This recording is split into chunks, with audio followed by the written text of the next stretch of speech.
all the founders of rock and roll, like Jerry Lee Lewis, Chuck Berry, Little Richard, they basically took what, was hillbilly music, was country music and folk music, and put it together, changed it around, spoke to the youth, and just were preaching, a lifestyle. What we're really talking about when we're talking about rock and roll is, can you do that?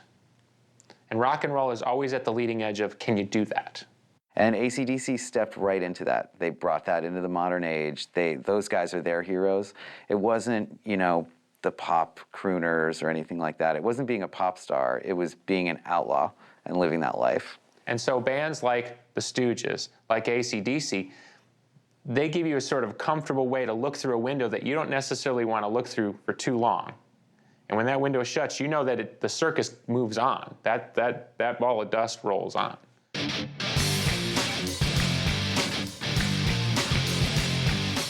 I grew up in the church down south, and we were very much told in no uncertain terms that rock and roll was the devil's music. And the two in particular were AC/DC and Kiss. Because AC/DC, we were told, meant Antichrist, devil's children. Well, rock and roll has always been, the devil's music. It's the sound of like teenage hormones on the run going wild. The fear of rock and roll is sort of part of the package. Well, they've all put a picture of Angus with horns on his head on the front of the album. What the fuck do they expect, with these people? These people don't think. The Bible Belt flipped out because he saw the horns and this little guy that looks sort of demonic and, satanic. And it was a little scary of an album cover, but for kids it was, a young man or whatever. It was like buying into like a horror movie or something. It was entertainment. And I saw AC/DC for the first time, and I thought, I was locked on Angus Young, everything about him. And I'm like, wow, really, people? That guy in the shorts, jumping around, him? That's the Antichrist? I don't think so. Highway to Hell was about them touring the world and seeing things. As a kid, that's what that said to me. I want to go out there and experience things. Learn.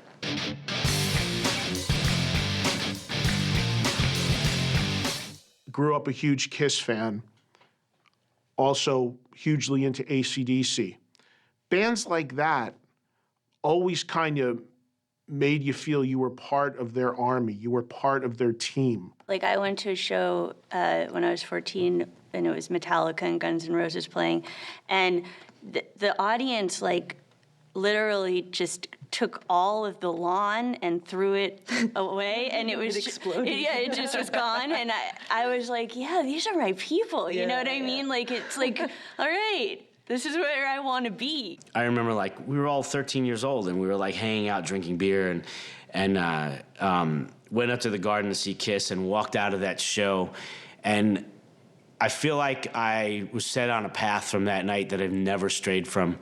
Walking out of that show, I knew this is what I'm going to do with my life. This is what I want to do. It's what I have to do. Some of the best bands with the biggest fan bases were able to make that connection. These people are here because we all love rock and roll, and we're all looking for that same experience of forgetting about your daily life and just being kind of transported in the moment into a hedonistic hurricane. And I just felt like there's nothing to be afraid of anymore. This is it. They were fighting for you in the lyrics and the message and the type of music they were creating, and you were fighting for them to let people know this really is good. It was just a place where we could go, where we could escape from everybody else and just see the bands that we looked up to and kind of have dreams that we could be like that,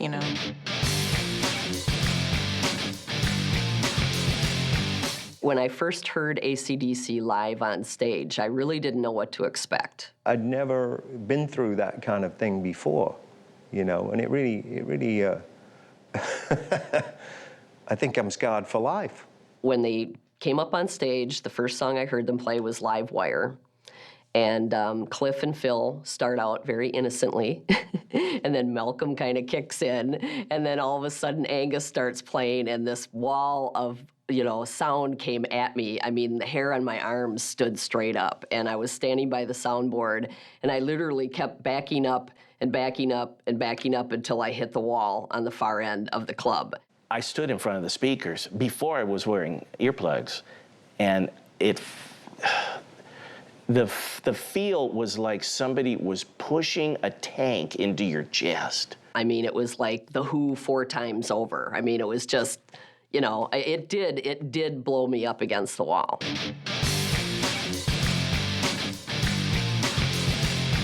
They're legendary for being the most powerful, loudest rock and roll band ever, you know, especially even now. I think they've even taken it up a notch. I was lucky enough back in February to go down to the show at Sydney Olympic Stadium early. I got invited down by some of their road crew, and they gave me the tour of the stage, and I got to play through Angus's rig, and I got to hear the sheer force of the 7 stacks that he's running with one of his, I didn't get to play his main show SG, but I got to play one of the, you know, backup dudes.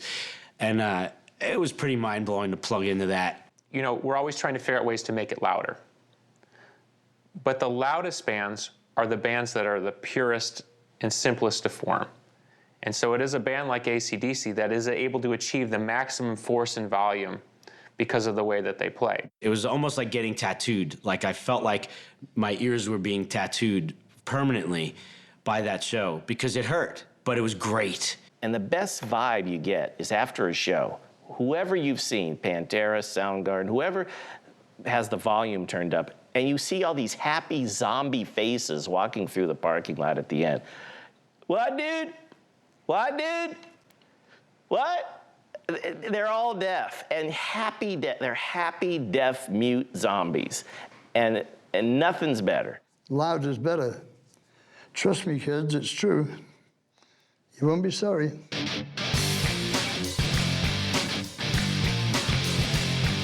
People come for the celebration of that noise, you know, and It changes you. It changes you forever. the guitars are ripping your head off, and you know, you want to go for the ride. You know, you want to feel the G-force. It's like getting on a supersonic jet. Like you're standing next to a jet aircraft.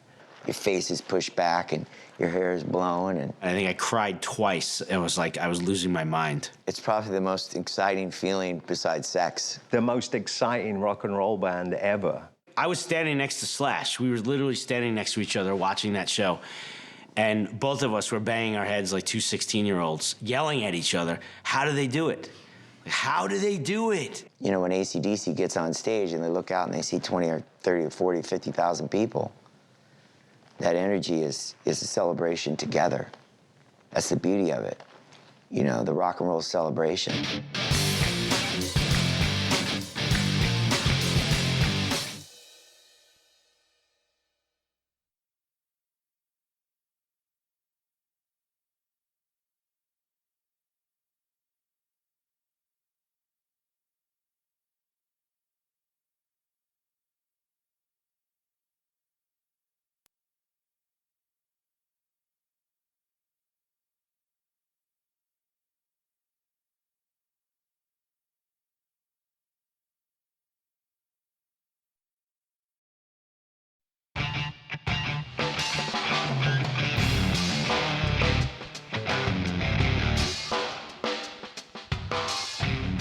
I don't know if you can say AC/DC invented riff rock, but they certainly define it. Great riffs are funny because the difference between a great riff and a bad riff, I couldn't tell you what the difference is.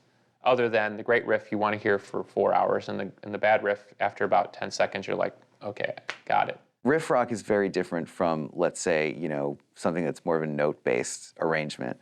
You know, riff rock really hits you in the gut. It's, you know, it's basically based on chunks of sound that lock together, like a drum rhythm, you know, like bass and drums, but transposed to guitar. So when you have that plus volume, you're pretty much getting hit with, well, you're getting hit with a giant bat, but you want to, if that makes any sense at all.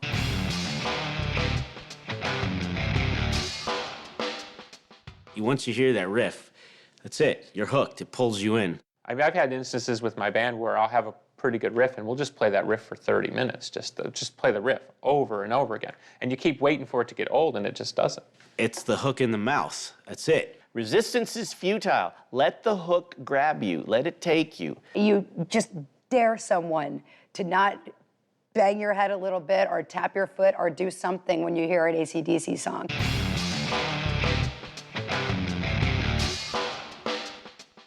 translates. You know, our hearts are running at about 60, 65 BPM up to 70, so that particular groove's at about 130, twice the rate, so it's actually right in there with the feel of your heartbeat. So you're subliminally engaged in the music because it's the perfect, like, groove dance tempo. You want to get up. It makes you want to stand up. And that's what they tapped into. Girls Got Rhythm. It's one riff the whole time. And my personal connection to that song is it's my wife's favorite AC/DC song, and she's always told me, one of these days I'm going to surprise you on a birthday, and I am going to jump out of a cake and strip for you at your birthday party to Girls Got Rhythm. And I can't wait for that to happen.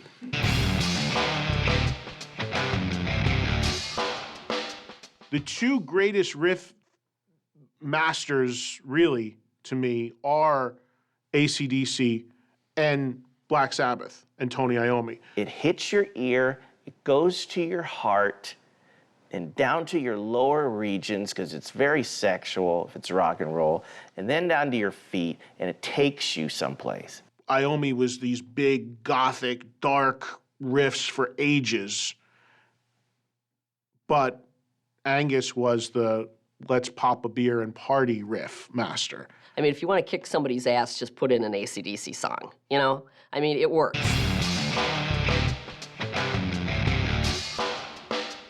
AC/DC stands for alternating current and direct current, which are the two components in electricity, in everything that powers common household appliances, you know, to larger equipment like amplifiers.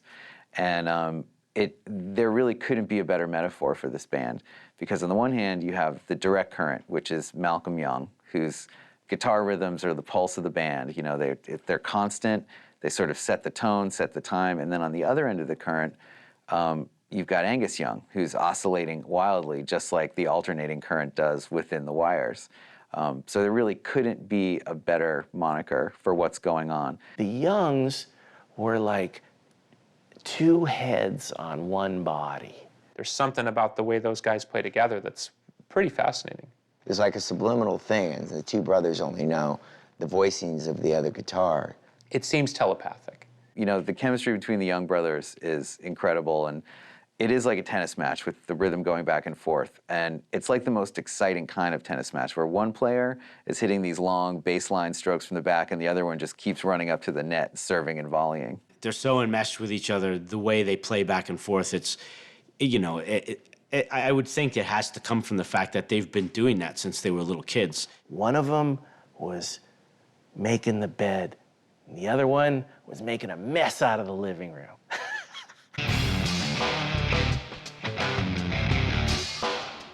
Even though Angus is clearly a focal point of the band because of his performance and how he plays and the quality of player he is and the visual he brings, the real unsung hero, I think, in that area is probably Malcolm. What's unique about AC/DC is their rhythm section is so incredibly solid.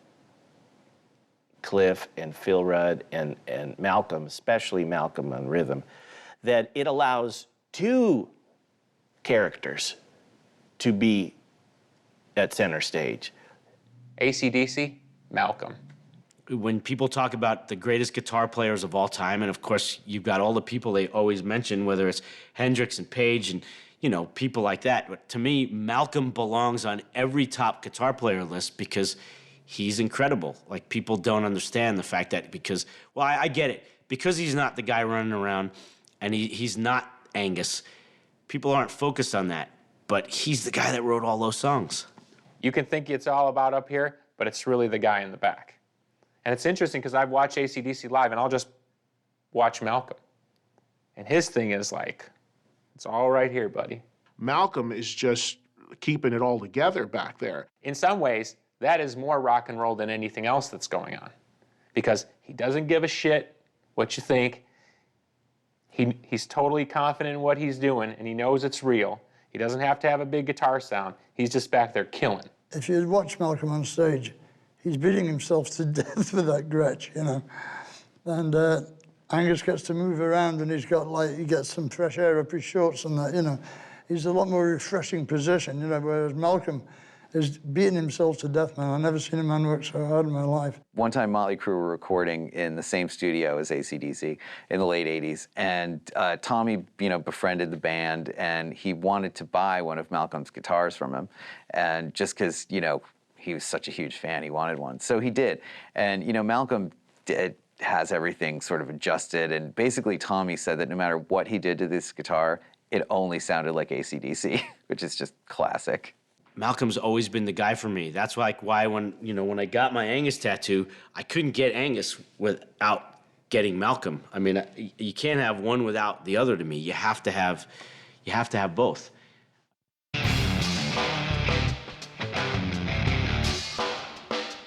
I think that Malcolm, Cliff, and Phil are the greatest rhythm section ever. Without that rhythm section, none of this would work. There's a talent, and to me it started with Charlie Watts from the Rolling Stones. There's a talent to just keeping that groove consistent, firm. You have to support the way the songs were composed. And the way the songs were composed were for Malcolm to drive them and for Angus to fly them. Whatever pocket Phil Rudd puts the band in is the right pocket. And it sits perfectly in the groove. And it's very important for that kind of music that it's just got the right pulse and the right swagger and the right swing. There's like an inherent swing to what's going on there that gives it this driving groove. He creates a groove out of something that is seemingly very square, but in actual fact, it's not square at all. Phil Rudd's Phil Rudd. He's born that way. It's like drummers trying to emulate John Bonham. It's just never going to happen. I defy most drummers out there to even just play Let There Be Rock correctly. Like just that one song. Go ahead, try it. You will be dying 2 minutes in. Your arms will be falling off. I think by the way he plays so concisely, keeping everything so in the beat and in the pocket, so to speak, it leaves that space for those ringing guitars and vocals to really grab you. AC/DC knew right where to put every instrument. We're going to make the drums have this kind of thumpy snare. It's like, and the bass is going to sit right in there, and the guitars are going to be just above that, and the vocals going to be right there. And that's it. Power.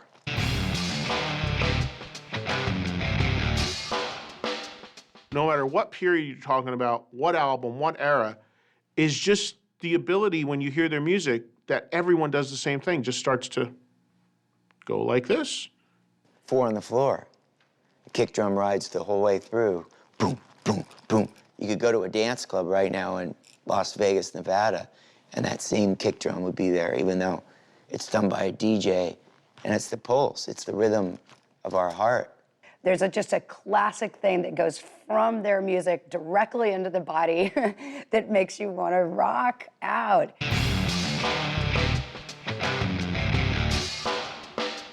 They're simple, but that doesn't mean it's easy. I mean, anyone can play those chords, but they can't play them like that. The greatest misconception about AC/DC is that people think that what they do is easy. People outside of it could say it's simplistic rock and roll, a band like AC/DC, or even Motorhead for that matter. I never heard him play the same riff twice.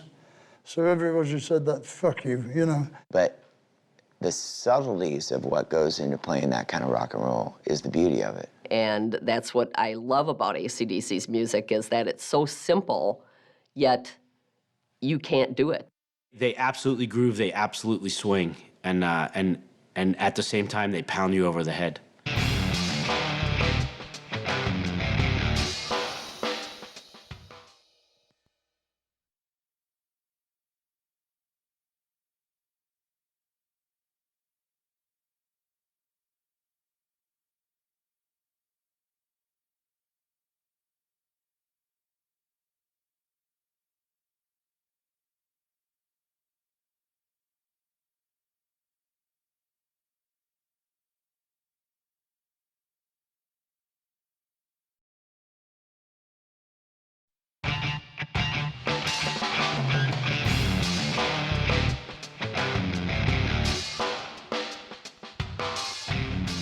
To me, the performer on stage that was always the most compelling wasn't the front man. The front man, he was the star.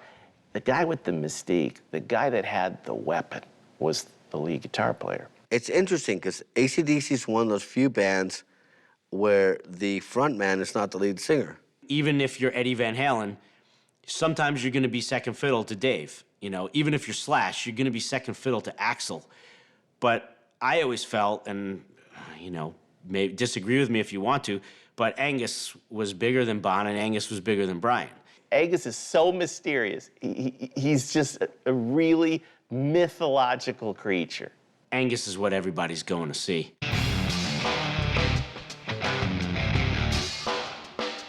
There are all sorts of archetypes of guitar players throughout history that have their look and their move. You know, I mean, we know Jimmy Page with the violin bow, and we know what Jeff Beck did without the pick, and we understand these iconic players.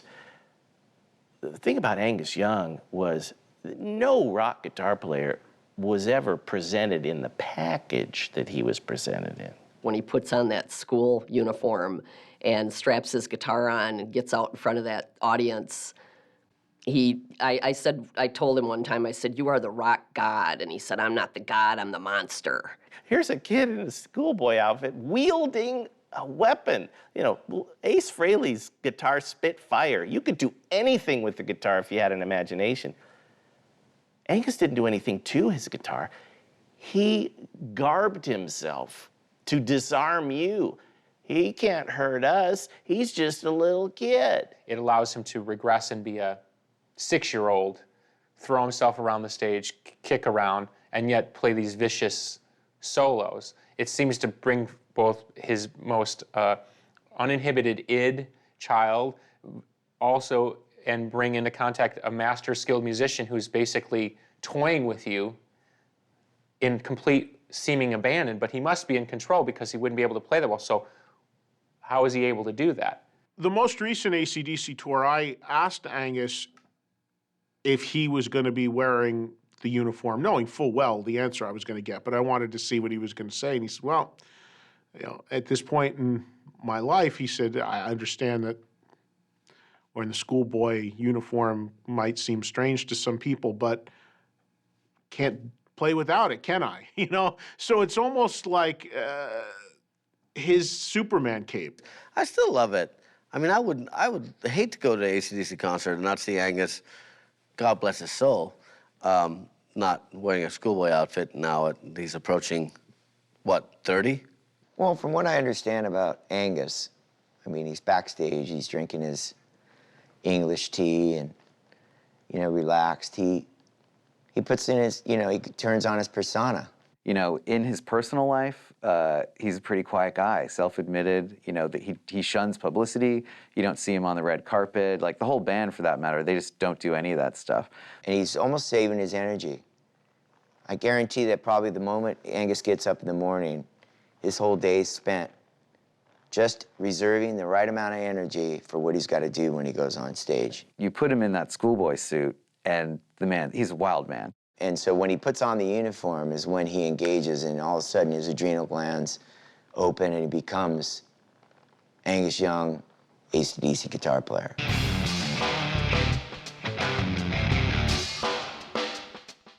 He is acting like a spastic teenager on stage, and he makes it look easy. At the time, I mistakenly thought, wow, this sounds easy. Like, I could play this, you know, it's kind of blues riffs and, you know, barroom boogie kind of stuff. He's playing some of the earliest chords that any guitar teacher is going to teach you. The riffs seem easy to pick up, but they're not. It's easy to fake that stuff. It's not easy to play it right. I remember Matt telling me, you know, when he's in the studio, you know, the perception is that Angus is hammering the crap out of his guitar. But he says in actual fact, he's got a very, very soft touch. I feel like it's also kind of like building this tension. You know, they're really good at that, like with just, you know, this kind of like a breakdown where, you know, everything gets kind of quiet and Angus might just play one note for a long time and you just know something's going to happen. He controls it so well.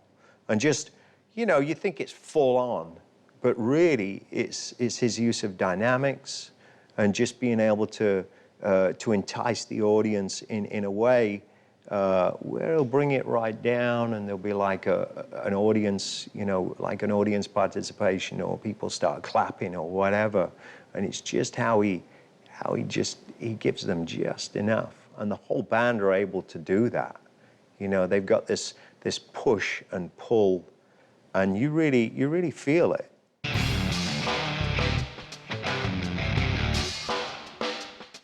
Angus Young can be wearing anything, doing anything, spinning on the floor, climbing a wall, jumping off of something, and he never misses a riff. I mean, there you go. It's like it's kind of the whole package. It's a show within a show within a show. Well, Angus Young has moves on stage that he borrowed from many different places and made them his own thing. I see all three, Jerry Lee, Little Richard, and Chuck Berry. I see all three of them. You know, all three of them consummate performers, all three of them just completely over the top energy-wise as performers. I mean, you know, I see all three of them in him at all times. You can certainly see a connection. I mean, Chuck Berry, Angus Young. I mean, it's really obvious. The duck walk that he does is Chuck Berry's, and Angus does it so well. But he just, you know, he loved the music and the way he plays it. I mean, he puts, you know, 2,000% in, as Chuck Berry always did during his career. Chuck Berry spinning, duck walking, but really what I always saw in him was Curly from the Three Stooges.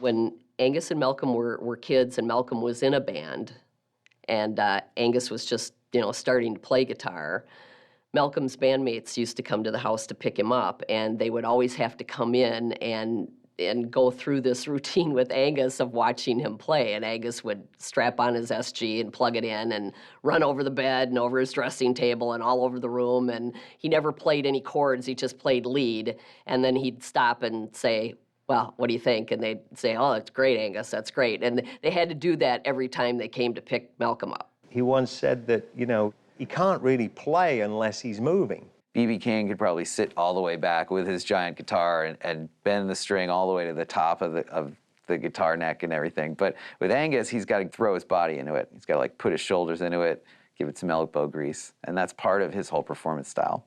It's more than just the hands. It's more than just your brain. It's a complete exercise. The ultimate experience, as physical as it can possibly get. The man cares nothing for what's going to happen to his body. He's not thinking of that at the time. Just unstoppable. His knees are kind of permanently destroyed and calloused.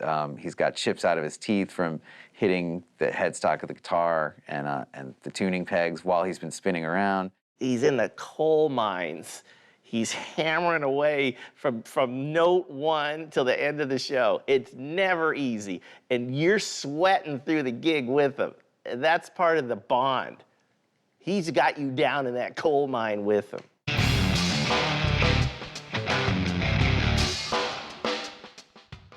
I think it sort of shows how empowering rock and roll can be, that he can look so diminutive, and then, you know, by taking this guitar, he can like get this otherworldly power. He's got little hands, and he told me one night that that's why he plays the SG, because it's the only neck that he can really get his hand around. Of all the Gibson guitars, it is the most physically blunt guitar that they have. So he plays the most physically blunt guitar through what is arguably one of the most physically blunt amps, and he plays in a physically blunt band. He's playing a chunky, tough, working man's guitar. It's an SG. A lot of those shredder types, you know, even the great ones like Eddie Van Halen, they're playing, you know, guitars that have a more delicate touch, and tapping, you know, is kind of this delicate art. And there's not much bending going on. It's all, you know, shredding, as you call it. He's basically been kind of unimpressed with metal and shredders and people that zoom up and down the neck. To him, he just calls that practicing. It doesn't mean anything. All it means is you can do 1,000,000 notes a minute, you know. His whole running around and going up and down the neck and moving his body and banging into the guitar the whole time, that's all part of the electricity that, you know, the audience is getting off of him. Not just in terms of performance, literally in terms of the physical sound. It's all tied together with how he's hitting the strings.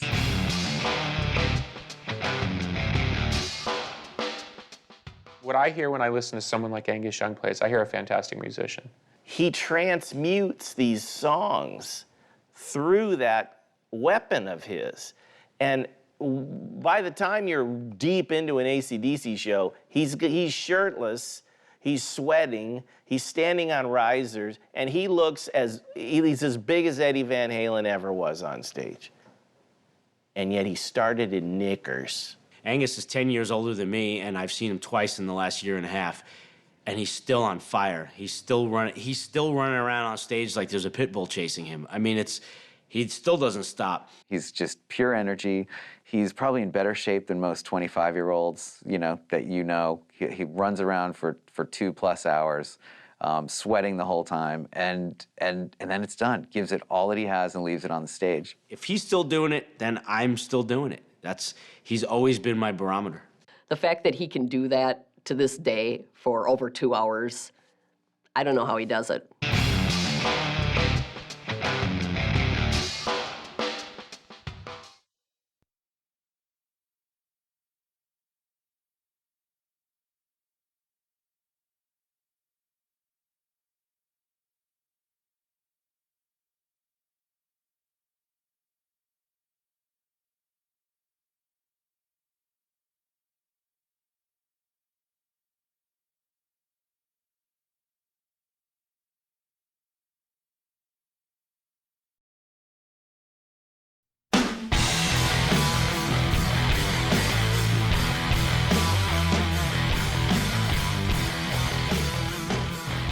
Bon Scott was a bit of a pirate. He came after his women with a sword, and he didn't care how many layers of lingerie they had on. And he got on stage, spit, snarled, scrapped, tore his shirt off. He was the epitome of a pirate. I never saw him dressed as a pirate. I never saw him dressed, actually. He was wearing a pair of jeans, wasn't he? Well, when you think pirate, you think swagger. He was drunk, and he was sober, and he was loud, and he was bluesy soft. He had all this going on. And I know that guy has at least drank 1, if not 2 bottles of Jack throughout the day. And the dude never lost it. Like, he's on stage hitting all the notes. Like, how did he do that? The rest of us young kids growing up looking at that, wanted to emulate, that kind of rock and roll sensibility. The boogie, the swagger, just the rip-roaring fucking good time, Let's just tear it up.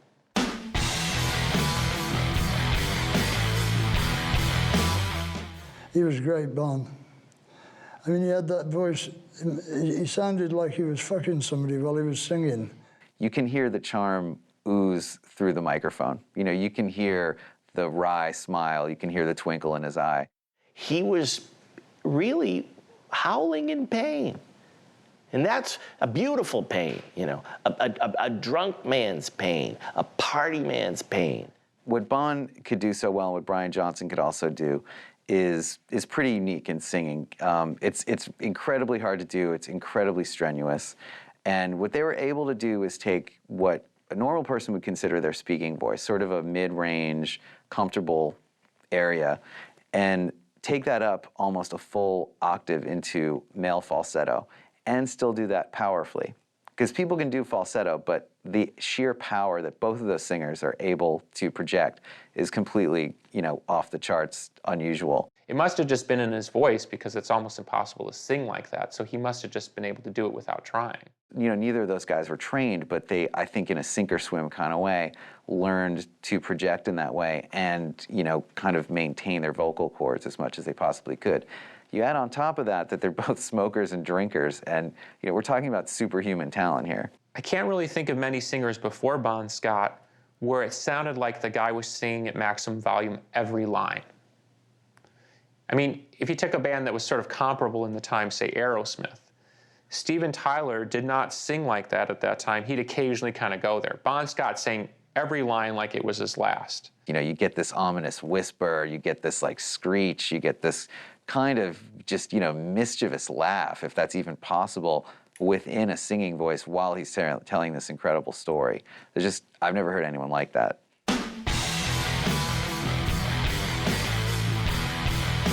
He's just one of those rare people, you know, you put them up there with guys like Keith Richards and guys like Lemmy and like even guys from other walks of life, like William Burroughs or Charles Bukowski or, you know, guys like that. I look at Lemmy and I think, God, that guy's a real deal. Bon Scott's the same thing. You know, Keith Richards, you look at the guy's a real deal. He did drink all the booze, sleep with all the women, you know, get into all the fights, and really had been that even before he was in the band. That was just his life.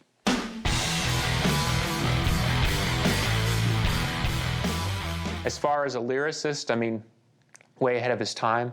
Bon was always writing things down. And, you know, before he was in the band, when he was between bands, when he was like working various odd jobs, and he was always just looking around at the world that he was in and writing about all the misadventures he was constantly getting into.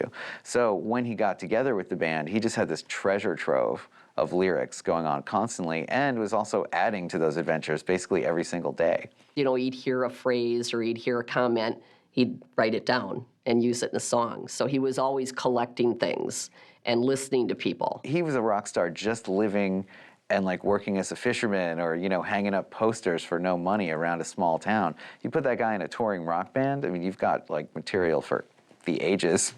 That's what a great artist does is, you know, there's two folds. One observes the society and composes accordingly, and the other lives it and composes accordingly. Slash from Guns N' Roses told me that Bon Scott was to hard rock and heavy metal what Jim Morrison was to rock and roll and poetry. Some guys make you feel like you're not allowed in, and that's kind of what's fascinating. Like a Bob Dylan, you're not really allowed in, so you kind of find yourself like wondering. Bon Scott invites you right in. Bon sang about his trappings, his failures, his insanity. You know, he's basically saying, I'm going to hell in a handbasket here. And I know it, but it's not going to stop me.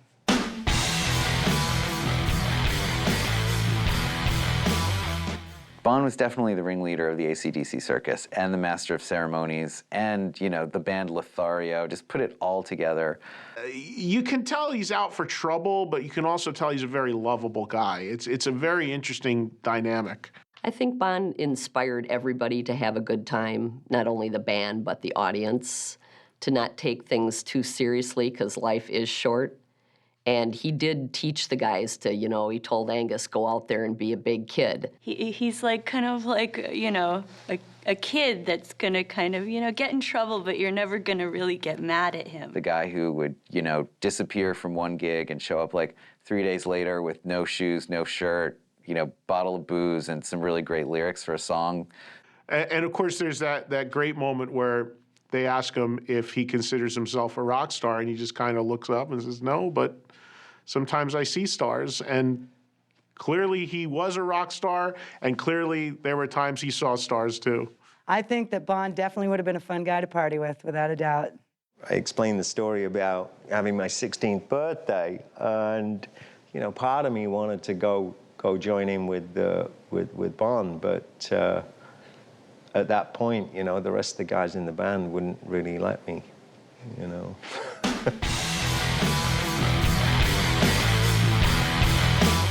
Bon's sexual escapades were legendary. He liked women. Women liked him. Bon Scott's the epitome of just like a shirtless dude in jeans who looks sick. Yeah. And he looked at you like you were naked, you know, he's undressing you, and you can feel it. And you know, just like, and you don't know what he's gonna do.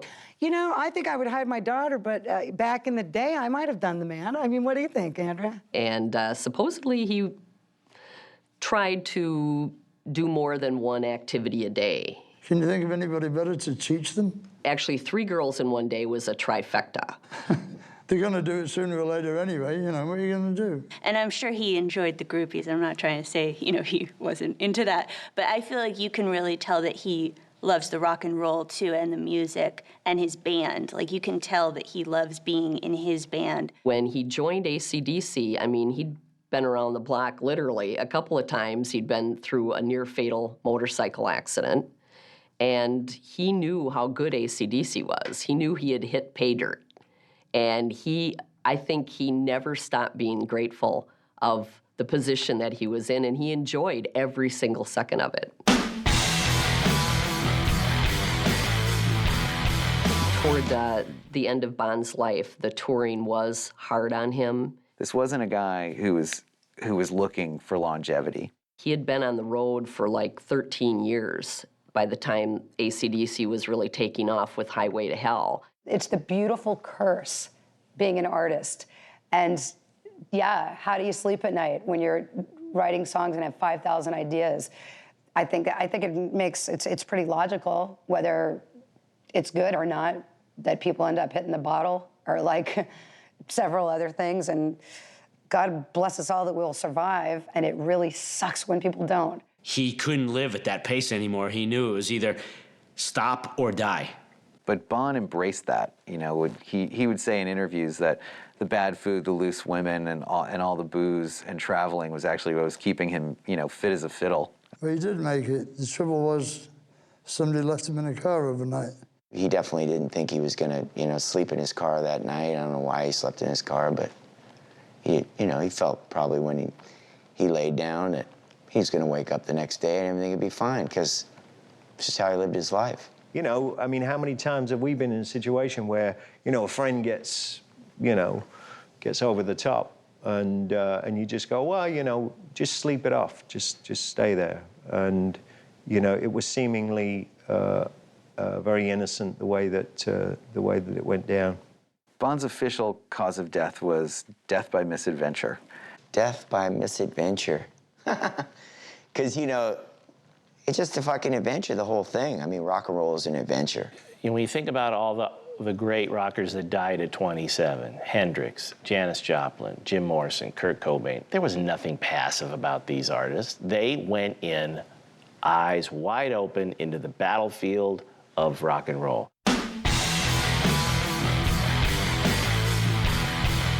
All the rock and roll myth bullshit, to me, is fine. It's part of what goes on. But at the end of the day, was the guy a great singer? Did he write interesting songs, and does the work endure? Do I still want to listen to it and obviously do millions of other people? Yeah. So I think that's the thing. The beauty of the music that he created with the band is always going to be here, and it's always going to live on. And we can't all say that, you know? Those records will be here long after we're gone. So what we have on record is this absolute shining star at the peak of his talents before it goes supernova. And to me, that's the best you can hope to be if you're somebody like Bon.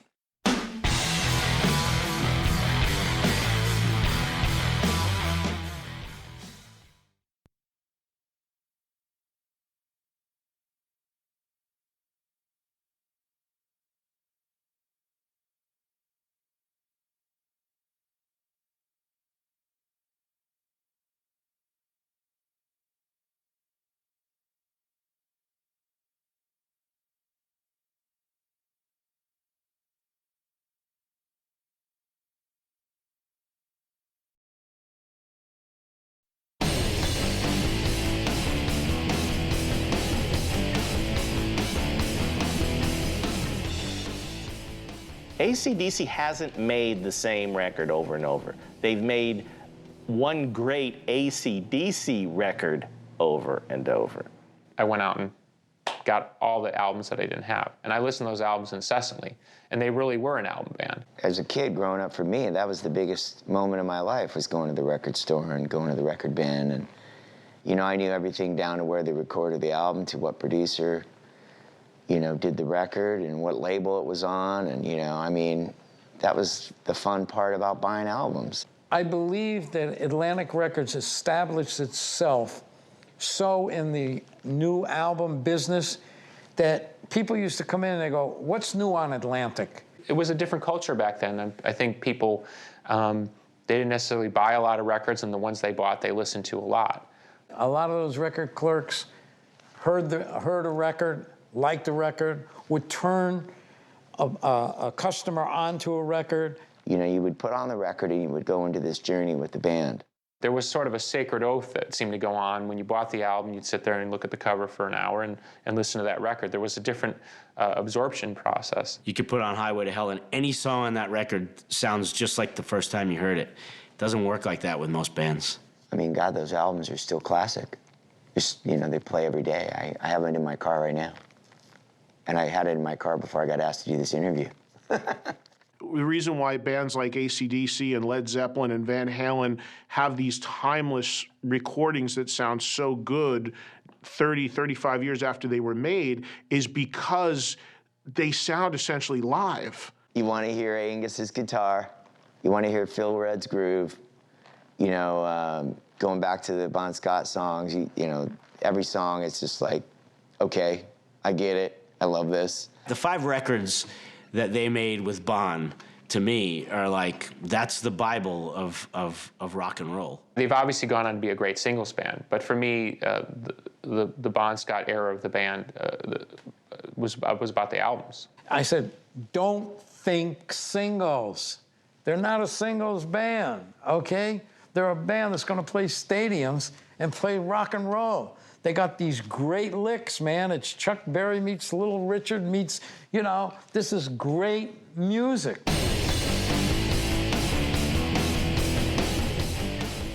Highway to Hell was a significant breakthrough for them in America. Prior to that album, they were not a big band in the U.S. They certainly had their fans, but they were not headlining arenas. Their first album wasn't even released in America initially. Particularly in America, they were looked upon as a sort of a strange curiosity. No one really knew what to think of them. People didn't understand their musical roots. And they were not well known at all. And I went down to the club and, you know, read their promotion, and it was $3 to get in. And I believe it was a Tuesday night, and there was probably like 75 people there. Try and build that fan base. That was the one thing about AC/DC. They were so smart, is they played and played and played and built the fan base.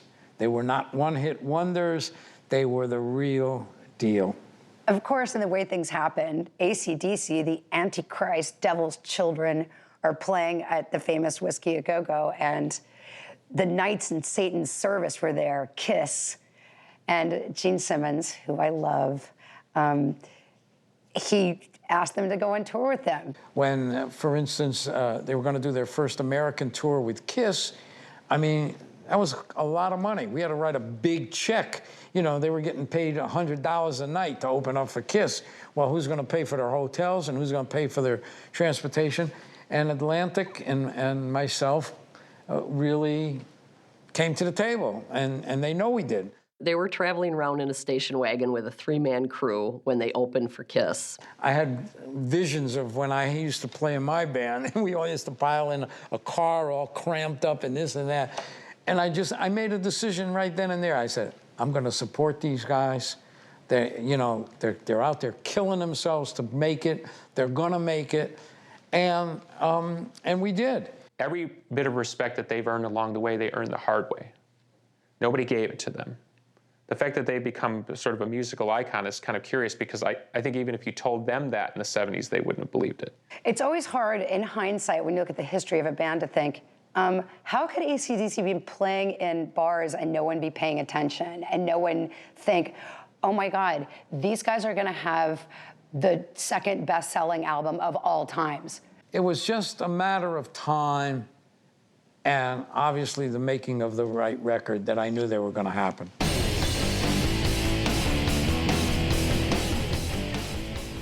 When Highway to Hell came in and Mutt Lange came in, one of the things that Mutt has been known for throughout his career is his work in the area of vocals. And I think that was something that was really evident on Highway to Hell. Not only was it a little glossier, I think important to note, glossier without losing the essence of AC/DC by any stretch. But even though it was a little glossier, that was the biggest thing I had noticed is in the vocals, and more specifically, the harmony and backing vocals, which got much bigger, which anybody that knows anything about production knows that's a signature of Mutt Lange. Like a gang vocal, you know, when Mutt came in, you know, the choruses were big, and the idea was, these are about anthems. You know, the bigger the anthem, the bigger the reaction from the people, because it's almost like it engages the audience to want to sing along. You know, you're singing along with them. You know, you may not know all the words, but like, you know enough. You can hit every second one, but you always know the chorus, and you know the repeated lines at the end. And it's just like you hear it once, and the next time you hear it, you're like, yeah, this song. Shout along with them. I think AC/DC is probably one of the first bands that I ever heard do that. I think what Mutt did, he took what AC/DC did live, the whole perception of how AC/DC sounded live, and he actually captured it and got it on record. Mutt's handiwork is all over those records. You certainly hear it on Highway to Hell. You hear his production values as compared to all the records before it. It just sounds better, bigger. This is a guy with ears that knew harmonies, that knew guitar licks. He'll hear something in his head or in his heart or whatever, and he won't stop until he gets it. And the interesting thing was, you know, everybody says, well, who influenced you, you know, in terms of, you know, drumming or just being a musician in general. And really, it's Mutt, even though he wasn't a drummer. You know, for me, like everything Def Leppard did years later was them, they were just trying to be AC/DC. I'm sure they would admit that, you know, if you asked them. Well, we were fans. You know, I think if you listen to something for long enough, you're influenced by it, whether you like it or not, because it just gets into your DNA. And then it comes out. It just comes out naturally. So, yeah. And the fact that, you know, Mutt had worked with them so extensively, it's no wonder. I think every song that I hear Mutt produce, no matter what band it is, there's always sort of a hint of everything that he's done in there. There was a nice build that started to happen, and Highway to Hell really opened up some doors for radio airplay, the hook in it, the vocal quality, the change in producer. Things were getting better for them, and they were starting to open for Aerosmith and that sort of thing when they were over here. And then they were in Paris when that movie was filmed, and they knew, you know, they knew that it was happening.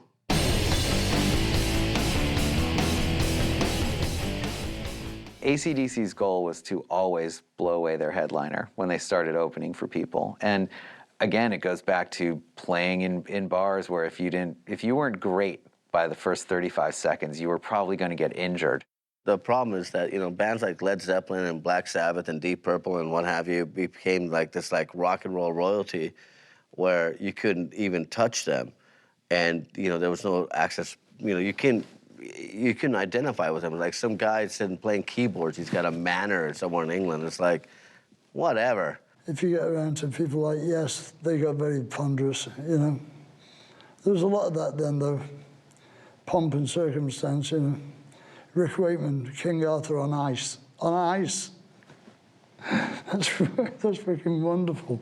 You know, he should have sold that to Walt Disney, right? That was the beginning of the end of really that sort of self-indulgent sort of rock. I mean, I can go back now and listen to it and really enjoy it. You know, I can enjoy Yes. I can enjoy, you know, Jethro Tull. I can enjoy a lot of the bands that were around. But for us, we were fans of something that was a little more, for want of a better way of putting it, a little more AC/DC. AC/DC lands in England in 1976, height of the punk scene. No punk would be seen dead at a Led Zeppelin gig or a Deep Purple show. They all came to ours. They had the energy of a punk band, but they were definitely a rock and roll band. They're playing this raw rock and roll, you know, the place is just dripping with sweat, and it's just as powerful, if not more powerful, than all these punk bands that these kids are coming in to see. Yeah, I saw him at the Nashville in West Kensington, which is a small boozer, you know, like. And he did the carrying Angus round on his shoulders thing. And they went down a storm. I mean, from the day one, they were big in England, you know, they were instant success. They had the energy of a punk band, and a lot of people called them a punk band, and they were totally insulted by that, because I brought that up during my interview with them, and they were laughing about it. Malcolm said something like, oh yes, punk, magical stuff. They liked the energy of the kids and all that, but when it came right down to it and AC/DC actually started to see some of these punk bands, they didn't want to have anything to do with it because none of those guys could play. The main thing about punk was that you weren't trained to use an instrument, you know. If you were, that was like 2 marks away, you know. So you got a lot of very poor bands, consequently, you know. Like your sheer lack of skill is the message. Well, that's not at all what AC/DC is about. So they tried to distance themselves as much as possible from that. Because at the end of the day, really all punk was more about aesthetics. It really wasn't about music. And when they played in England at that time period, they literally, Angus said, influenced the Sex Pistols with Bond's, jean jacket with the arms cut off and the way he was wearing his hair and everything. And after they were playing there for a while, audience members started showing up dressing, like the band. So they did make their imprint over there.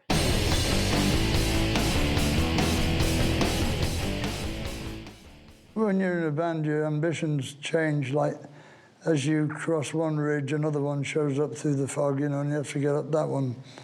So first you wanted to get paid, and then you get paid, and then you wanted to get paid more, and then you wanted to play bigger places, and then you wanted to play the Marquee, then you wanted a residency at the Marquee, and you got that, then you wanted to play Hammersmith, and da-da-da-da-da-da, and you're still going.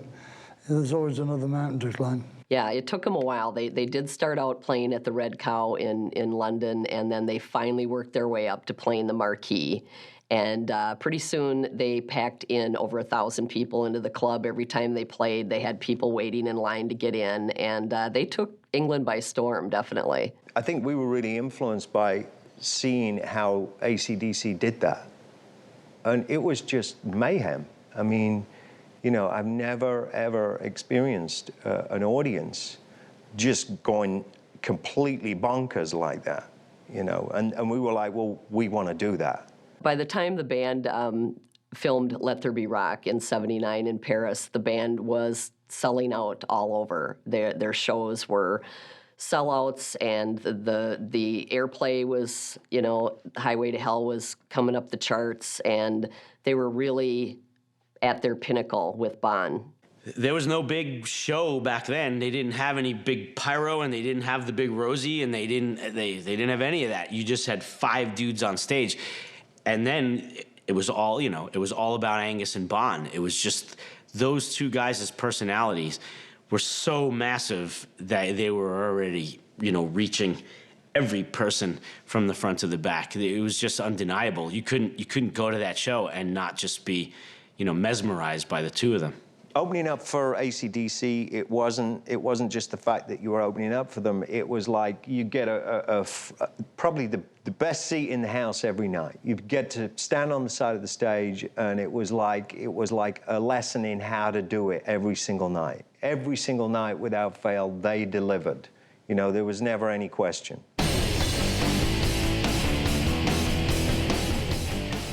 AC/DC with Bon Scott was such an intact unit, and they were so good, and they were just starting to really crest in their popularity.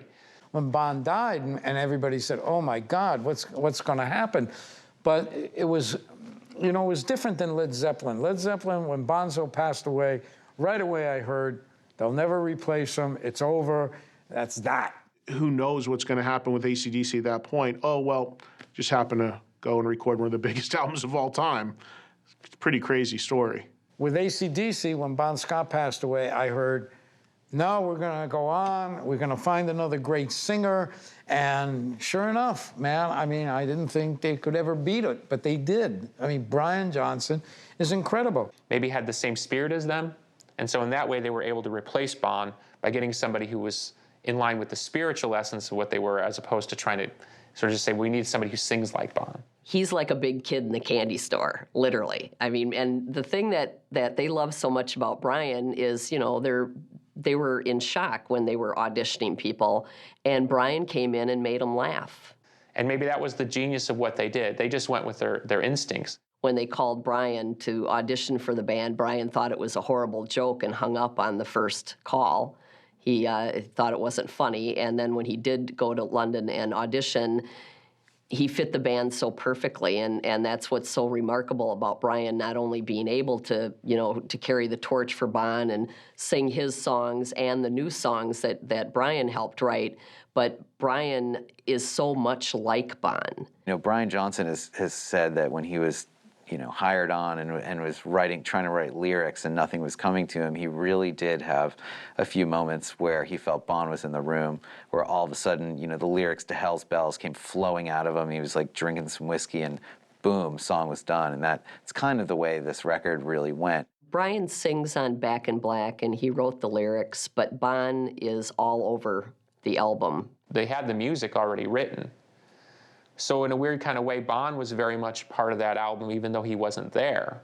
Knowing what I know of Bon as a fan, I think he'd be pretty proud with what the band did after his death, and clearly happy and prideful of what he contributed as the blueprint for AC/DC. They were finally getting to where he always dreamed he would be, and dying right before Back in Black was recorded, I think he definitely went out on top. There'll never be another Bon Scott, that's for sure. I think the band did the right thing by continuing, and they had Back in Black with Brian, and God bless Brian. I mean, the guy sang for the band for 30 years now. Balls of steel. He has really carried the torch for Bon and the overall global powerhouse name of AC/DC with great pride and great excellence. And, you know, he said, talks like this. He goes, Lonnie, happy birthday, man. Here's your birthday. He's a real good Scotsman. I remember hearing Back in Black on the bus, and we all just looked at each other and went, this is insane. This is the best thing we've ever heard. And then to be asked to open for them again, but with Jonna singing was the ultimate. I mean, that was fantastic. The remarkable thing about the album Back in Black, the album that almost didn't get made, is now it is the second biggest selling album next to Michael Jackson's Thriller in history. It really is an interesting passage in time, and maybe that's why it's a standalone record, because it really was, in many ways, about 6 people.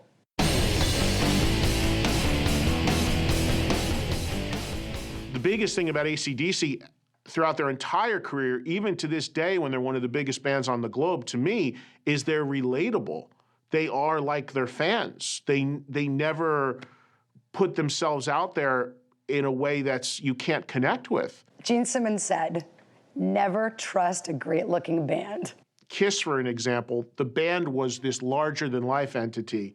AC/DC's connection came more from the standpoint of like, hey, that's one of us. Those are people like us. They look like us. They act like us. They talk like us. They're one of us. It's always been really very real, very authentic. It's never been something that's like, they've never looked at a marketing plan. They've never looked at this. They've never looked at trends. You know, screw trends. I mean, like, you know, you just do what you do. They did it, of course, through tremendous records and songs and riffs and all that. But underneath all that, there was just this communal experience that continues to this day. AC/DC is so skilled at sort of doing lowbrow in a very highbrow way, which is why they have such a mass appeal. If they were only sort of decently good at what they did, they would be nothing more than a club act or something at this point. The fact that they're a stadium-level band says that everybody gets the joke. They laugh at themselves. Angus dresses up as a schoolboy. All their songs are very uplifting and, you know, have a good time. And, you know, you're not going to get any big political message from them in their music. And Angus once said, you know, you're never going to hear a ballad out of us. They've never listened to, you know, A&R guys who've told them that you need to write a love song. I think the most romantic song they have is like "You Shook Me All Night Long." You know, there aren't too many ballads. There's you know, other members haven't done solo projects. They've just really stuck to their guns, done it their way, come hell or high water. And there's no reason to change anything. I mean, when you listen to their stuff, I can't imagine anybody wanting to even tweak it slightly. It was perfect from day one. You know, Angus was once responding to a journalist who said, you know, you've made 12 albums that sound exactly the same. And, you know, Angus took a minute and he said, no, you've got it all wrong. We've made 13 albums that sound exactly the same. You never saw them try to run the grunge wave. You never saw them try to do rap rock. They've always been AC/DC from the beginning to present. No matter what's been going on, they've always been true to what they do. That's what's so great about the band, is you can't typecast them. Well, was AC/DC, what kind of band were they? Well, they were AC/DC. What kind of band are they? Well, they're AC/DC. Now, really, think about the history of rock. How many bands can you just say that their name defines their genre? That's pretty significant right there.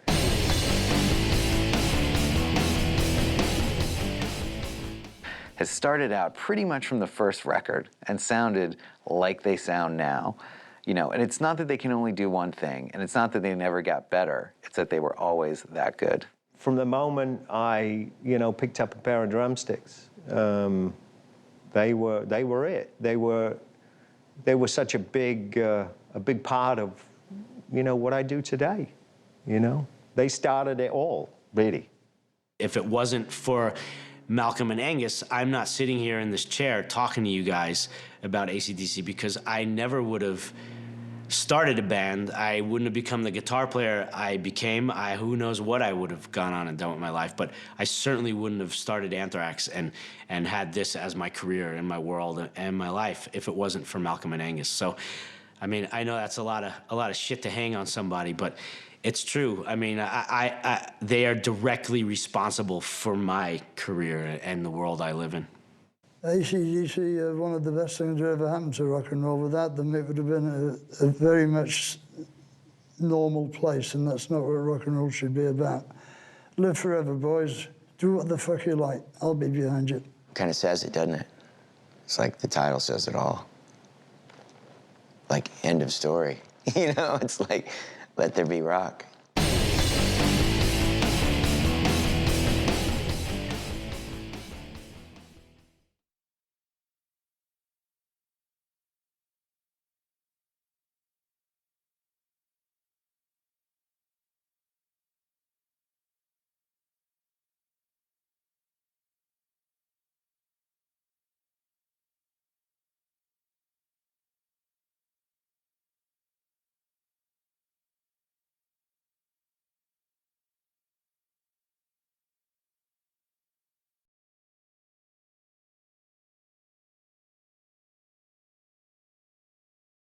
Bad Boy Boogie in concert has become, I guess you would call it, like Angus's tour de force. We wait for, AC/DC fans wait for it.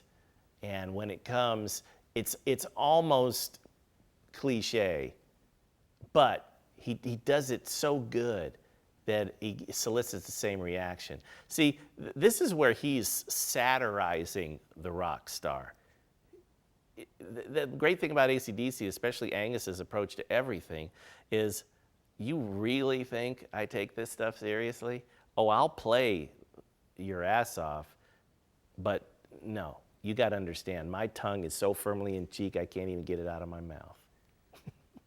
Bad Boy Boogie is always, that's the song where Angus does the striptease, which is part of his thing. Starts off as the innocent schoolboy who's, conceptually being lured in by the devil's music, by rock and roll, and giving himself over. And, in this song, he does the full transformation. He's taken off his schoolboy's uniform. He's soloing like crazy, and he stands before the audience, in his underwear for everyone to behold. I've seen some footage of them doing this song where he does the striptease, and it's really interesting because he does the striptease almost like a burlesque woman. He does the whole thing like that, right? And I'm thinking, that's a pretty provocative challenge for males in their early 20s to be at this concert, and it's all tough, and they're singing this, and all of a sudden here's this guy sort of like, and you hear people kind of catcalling him, and it's a pretty kind of provocative thing that he does there. It's treated like a joke, but again, it's still playing with the edges of like, is this acceptable? Which is a hallmark of AC/DC. Part of what's great about Angus is that you do believe that he's in on the joke. You do believe that he understands it. And going into a striptease, he's like, you want to see this? And like in almost like saying like, who would want to see this? And it makes it so much more organic that he's with you in the same pattern of like thinking and this sense of fun. It was always so much fun because it'd be like, you'd be like, you know what he's gonna do now, right? Fantastic. Angus transforms during Bad Boy Boogie.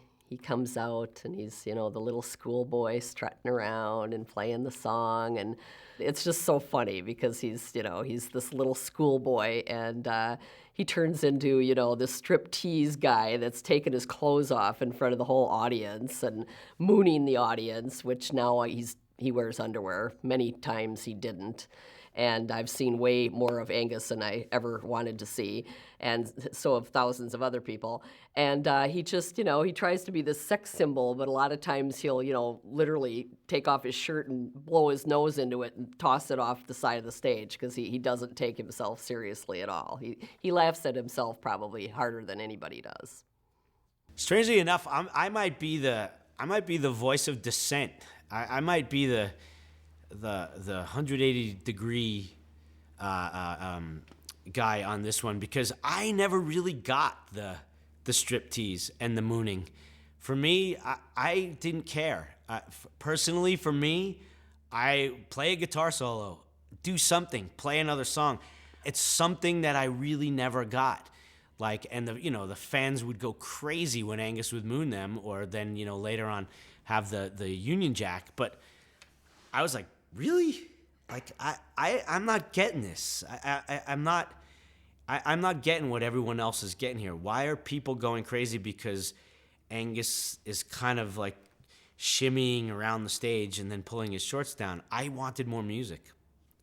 There's always a great sense of humor and some self-deprecation in AC/DC, and there always has been. They've always had that nudge, nudge, wink, wink kind of sense of humor, which is great, which also sets them apart from a lot of other bands, especially during the 70s when they were starting, who took everything they did very seriously.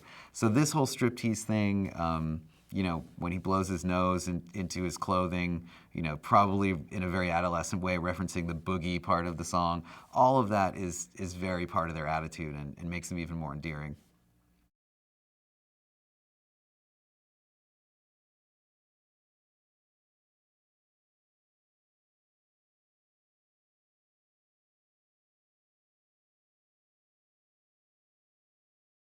The story behind the Jack is when the band lived in Melbourne together in a house back in the early days. This would be 1974, 1975. They had girls come over that liked to cook for them and clean for them and do other things for them. Came and went, as I said. And they usually all slept with the same girls. So if one person caught something, everybody else did. And I guess there was a bit of an epidemic of gonorrhea going around, which they call the Jack in Australia, or the clap. And one day, I guess in their misery, Malcolm suggested that Bon should write a song about it, and so he did. And it's called The Jack. The Jack, it's really, I guess, a case of turning a frown upside down. You're taking a case of, having something pretty embarrassing and an STD, and in concert, they make it a whole call and response with the audience, and it's sort of a happy-go-lucky sing-along, and it's also just downright hilarious. Show me another frontman who's basically admitting that he is such a male slut that he just continually gets STDs.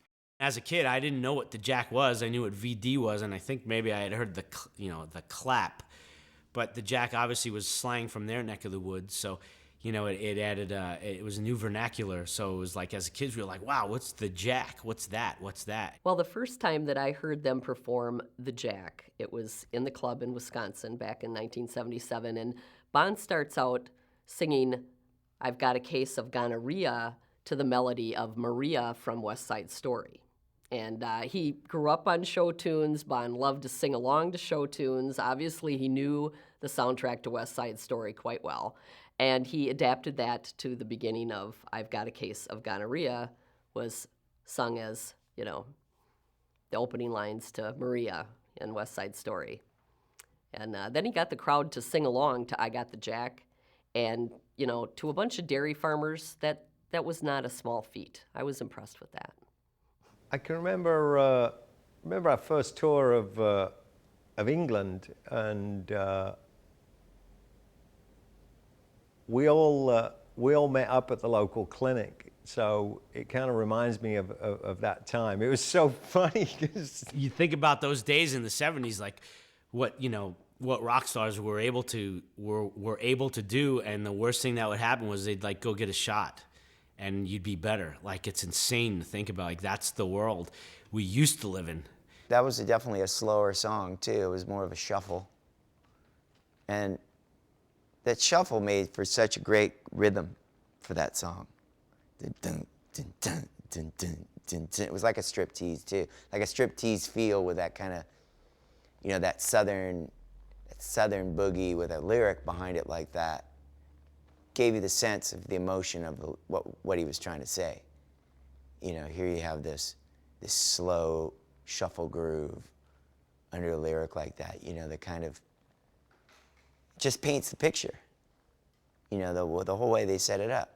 I love the Jack. I remember like the first time I heard the Jack, like when we were around the end of high school, I think we were all starting to listen to a lot of AC/DC, like more than we had when we were even younger. We were kind of revisiting that whole genre and that era of rock. And that first album and the Jack especially is just like, I think that really influenced like the way we write lyrics and stuff, and just the whole idea that that song has got like a really cool vibe, but then when you really realize what it's about, it's really silly. But they're that kind of band that, like, you know, when you hear it, you're like, this is a real rock and roll song by serious rock and rollers, but then they really are totally goofy and silly most of the time. The Jack is one of Bon Scott's great lyrical, like multi-tiered kind of masterpieces. And, you know, whenever critics say that all of the songs are really adolescent and there's not a lot of songcraft going on, I like to point to this one because it is, you know, in a lot of ways, the most ridiculous entendre for STDs ever.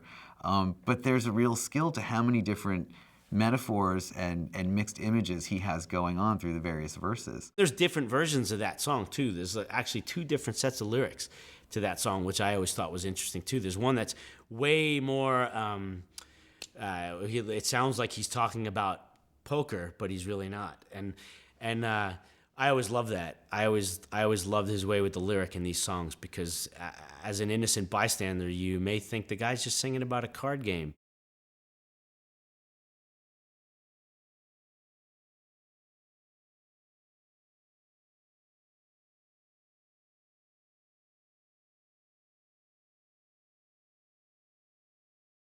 When they wrote the song Highway to Hell, it was about touring. And if you really look at how they toured when they first came over to the United States, it was amazing. I mean, one night they'd be in Pennsylvania and the next night they had to be in Iowa.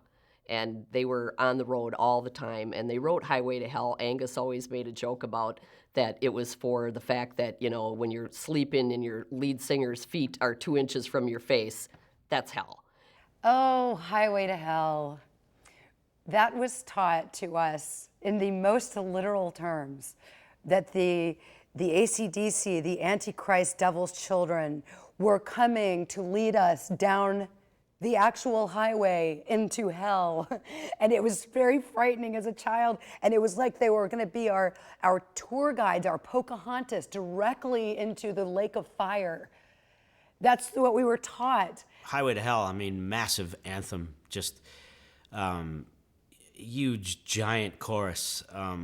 You know, it's one of those songs they play at baseball stadiums and football stadiums and hockey arenas. And, you know, it's just become a part of the, you know, it's just part of the public, it's like public domain at this point. When that riff starts up, every single room anywhere on the planet just lights up. That's like, you know, and the whole Bible Belt thing, I really think they missed the point.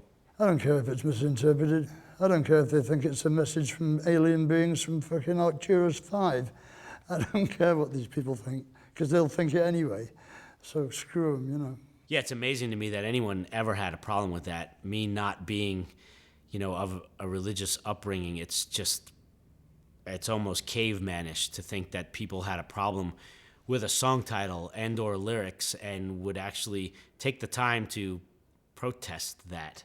The original cover to Highway to Hell was supposed to be the band in the back seat of a car and the devil was driving. Well, the record company couldn't go along with that, and at the last minute they pulled it, and used a publicity shot of the band that was out already, and they superimposed the horns and the tail on Angus, and that was really the first time that he was ever portrayed as the devil. I think the Highway to Hell album and everything for that era was extremely before its time. I really think that given the nature of the photograph and all it represented back then, isn't what it represents nowadays, and it's not quite the same feel. So I think back then it really had a scarier edge for parents and people of that nature versus what it really was there to represent: rock and roll, having a great time. And on the Highway to Hell was just about touring. Highway to Hell was the anthem to go out and be bad and get away with it. But thank God, you know, I mean, where would we be without it? You know, where would I be right now if I wouldn't have been inspired by music like that?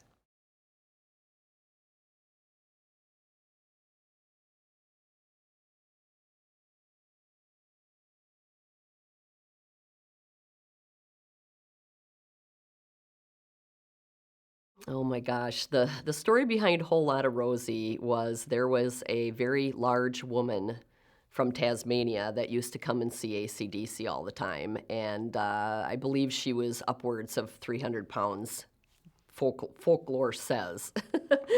I don't know for sure, but she was big, and they used to tease Bon about, you know, that he needed to, you know, take care of her. And after a while of being teased and challenged and dared by the band, he took Rosie home. And the next day, what I read from Pat Pickett's accounting, he was the roadie at the time, that he came in and there was a very large woman sleeping in Bon's bed, and all you could see was this little arm sticking out from underneath her. And that inspired him to write Whole Lotta Rosie. Well, Bon Scott, you know, was the consummate entertainer. You know, so I think if you get asked a lot of rock and roll guys, when they're on the road and they engage in extracurricular activities, that's part of the entertainment. You know, it's almost like doctors of love, if you will, traveling across the land, entertaining people, and that includes this heavy-set woman that followed him around, and at some point he felt like, hey, you know, I think I'll do her a favor, show her a good time. You know, entertain her, if you will. And no one's gonna know, you know, and she'll be happy. I think Bon Scott was probably a guy that just liked bringing joy to people, you know, liked seeing people smile. I don't know that it was a bet or not. See, that just might be a little Bonism to where it's like, I did it, but I had it on a bet. But the truth is that's what the song was about. So God bless that woman. Yeah, but maybe it felt really good for all we know. She probably loved it. You know what? Let's be honest. We know that we weren't going to be playing the jack after that, right? No, I mean him banging that Maybe woman. that's where he got the felt jack. Really good. A 300-pound woman. I don't know. Why not? There's more flesh to love. That was a whole lot of roses. Well, I hear ya. it inspired Enough a song. that inspired so a big That's blow-up figure that's they the carry on bottom tour to line. this day. God It bless inspired that a woman. song, enough said. You're just like, really? That's what that song's about? Really? But they're not afraid to do that, and I think that we try to make songs that like make us laugh, and I think if they make us laugh, they'll make other people laugh. And I think having a sense of humor worked into your music is cool because it's like you can be tough sometimes, but if you're trying to be tough all the time, then you're trying. I think Whole Lotta Rosie is almost like this weird, disturbing anthem of sorts. Fans love it. It brings the crowd to their feet. They use props now, but in the past, Whole Lotta Rosie is a straight-ahead rock song. And when you've written a great song about a chick, then you've done your job. You've done your job for rock and roll. You have immortalized a chick. There are no such things as groupies. There are two kinds of girls in the world, girls that want to fuck you and girls that don't. And it's really easy to figure out which is which, right? You don't have to be a fucking rocket scientist and invent a new word like groupie. I never heard anybody in a band ever say the word groupie. Never in my life. It's other girls talking about girls that say groupie. And that's a fact. Take it from me, boys and girls, you have been told. This song means so much to me. We've actually covered it and recorded it with Anthrax. We've played it live for years, and we've actually recorded it. So it'll probably actually get released and see the light of day one of these days. But yeah, I mean, you know, come on. Da-na-na-na-na-na. That's, I mean, outside of Highway to Hell, which probably, you know, Highway to Hell or like You Shook Me All Night Long, the bigger commercial songs that, you know, your general people who maybe don't buy records, but they listen to the radio, so they know those songs. But if you're an AC/DC fan, that riff says it all. I mean, that's the riff. Angus. I mean, that's it. That's the riff. That's like code. You don't even have to say the riff. You just go Angus, and they know it's the live version from If You Want Blood. Like, they know what you're talking about. So, I mean, this is the song.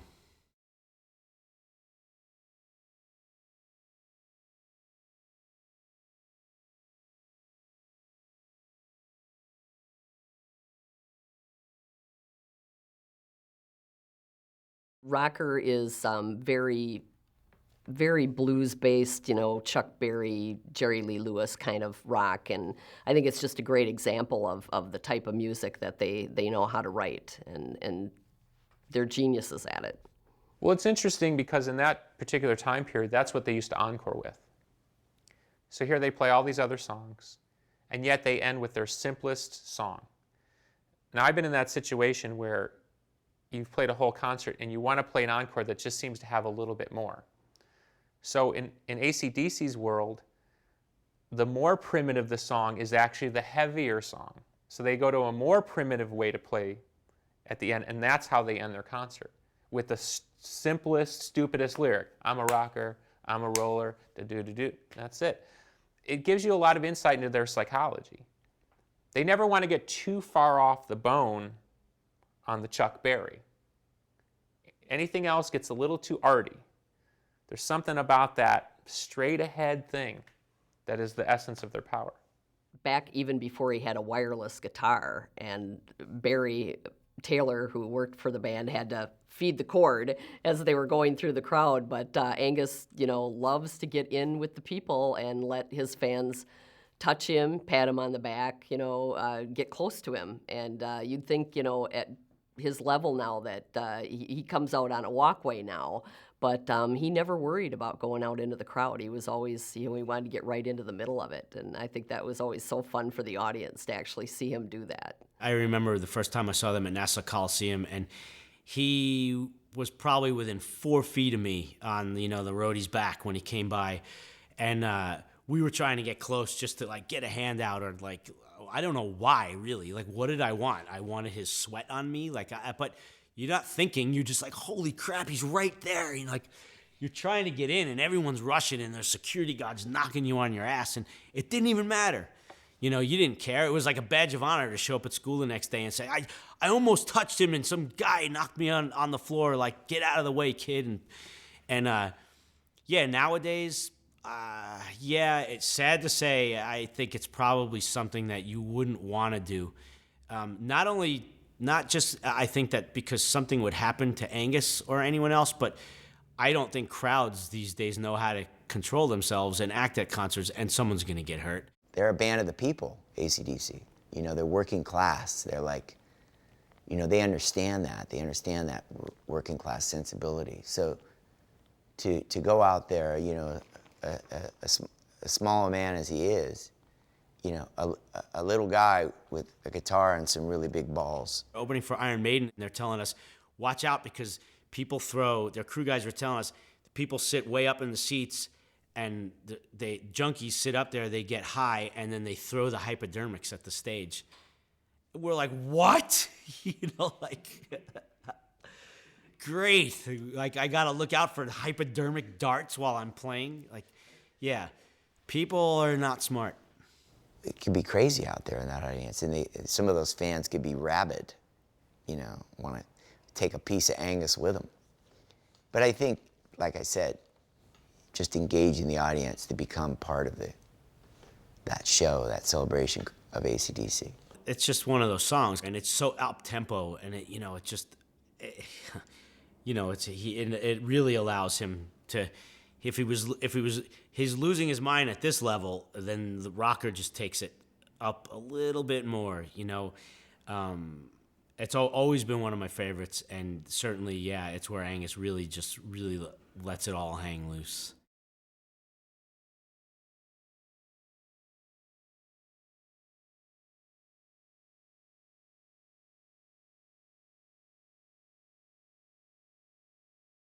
Many bands have evoked the Bible over history, and it's never, ever been done better than Let There Be Rock. It's biblical. It's what's one thing about AC/DC is the way they portray, and it's almost their respect and honor of rock is like, yeah, it's one of the wonders of the world. It's one of the greatest things God created. Let there be rock, man. I mean, they always, they sing and they write about like rock and roll with such enormous respect and love. They're like, yeah, you know, there's this and the creation of the world and there's rock. So what we are in effect saying is that God, who made the earth and the tiny little things that creep thereon, should have also made Marshall Stacks, which is a little far-fetched for the Bible, you know. Rock and roll comes from gospel. It comes from there, ironically. I mean, that's the history of rock and roll. It starts right there. And when you bring that back around, someone like AC/DC who has harnessed this, you know, way to write songs and way to perform songs so you're not losing your audience. It's actually, by ironies of all ironies, almost gospel-based. Well, the song Let There Be Rock, in my opinion, is the best AC/DC song written, period. It is just so amazing live, and the way Bon's lyrics talks about how, you know, the band gets bigger, you know, the guitar man gets famous, the businessman gets rich, and it's really about rock and roll, you know, and it's so prophetic the way he talks about, you know, 50 million fingers learning how to play. There's a reason why Bon is up there in the pulpit in the song Let There Be Rock, and that's because he's embodying this long-standing tradition in rock and roll of the preacher man, you know, just preaching to the masses and kind of telling everyone what it is. You know, whether we're talking about Jerry Lee Lewis, who's related to Jimmy Swaggart, completely famous preacher. It's a brilliant idea. It's a brilliant idea. That's one of those ones where you listen to that lyric and you think, I wish I thought of this.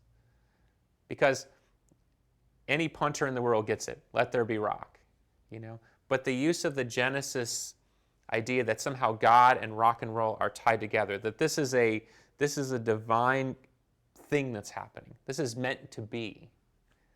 You know, and even if you look at the video that they made for that, I mean, it's a total piss take. You know, he's in the robe and the whole thing. It's brilliant. It's just brilliant. And again, the best things you can go back to again and again and again, and they'll retain their power. And a song like Let There Be Rock, it works every time. The video that goes along with Let There Be Rock, he is the preacher, and the band is dressed like choir boys, which is completely hilarious. And when they do that song live, they do it at the end of the show before their encores, and you have been blasted up against the wall for 2 hours, and then they top that with Let There Be Rock. Let There Be Rock's one of my favorite songs to play. Just because, I mean, it really is almost like, and I think in Bon's mind, because AC/DC has this thing where they like to tie in, they almost like tap dance on the line between like sin and religion, you know, and they took this song, because rock and roll, I think, is their kind of religion. And so they took this song and they made it like a sermon about rock and roll. And I mean, even from the video with Bon in the little, you know, preacher outfit and everything, and Angus wearing the little halo, I mean, I thought that was a masterpiece, because it is. I mean, religion is something that moves you, and for some people that's rock and roll. And I think for AC/DC, was what it was for them. And they took full advantage of that. And that song, it's just like I get goosebumps thinking about it. It's such a driving, great from the heart song. He's like a storyteller on that song, and it's like you have to use your own dynamics in storytelling to keep it interesting and to keep people engaged, and he does a good job of like not losing people's He's interest. like a preacher. Yeah, he is. Evangelist.